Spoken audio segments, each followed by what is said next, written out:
황당한 뉴스 시작하겠습니다. 먼저 들어가는 소식으로 육포 이야기를 안 할 수가 없네요. 자유한국당이 스님들께 설 선물로 육포를 보냈다고 하죠.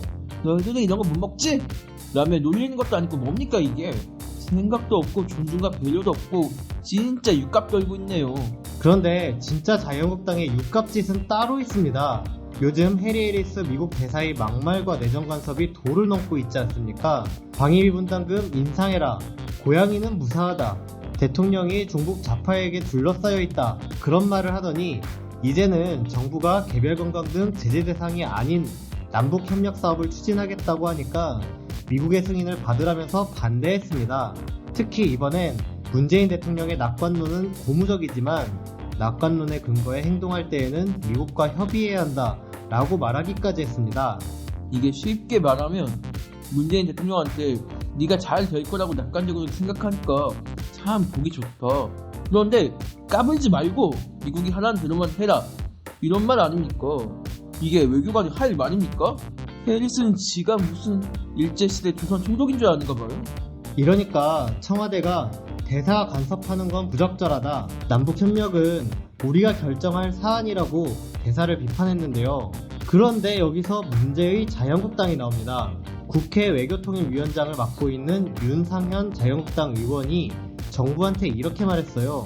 이견이 있을 수도 있고 비판도 있을 수 있지만 반대를 할 때도 지켜야 할 선이 있다. 내정 간섭이 도를 넘고 있는데 반대를 할 때도 지켜야 할 선이 있다고 오히려 미국 편을 들고 있어요. 한미동맹은 아무리 의견 차이가 크다고 해도 넘어선 안 될 선이 있다. 이렇게까지 말했습니다.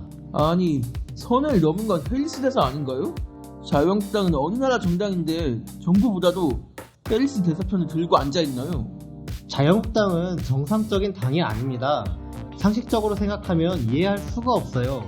자유한국당은 미국 대사를 한국 사회를 실질적으로 통치하는 주인으로 생각하는 것 같아요.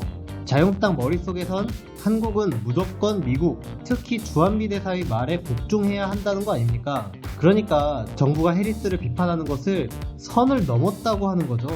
그러니까 자유한국당은 친일파들이 조선 총독 말 따르듯 지금은 해리스 미 대사에게 충성하라는 건가요?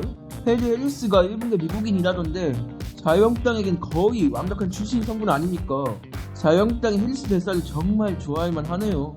자유한국당은 일본이 경제 공격을 해도 일본 편을 들더니 우리나라 국회의원이 나라와 국민보다 미국과 일본을 더 좋아하고 따르면 어떻게 합니까? 이래서 이번 총선을 두고 총선은 한일전이다. 국회도 국산화해야 한다. 이런 주장이 나오는가 봅니다. 이번 총선은 국민이 승리하는 선거로 만듭시다. 오늘 황당한 뉴스는 여기까지 하겠습니다. 감사합니다. 마시면서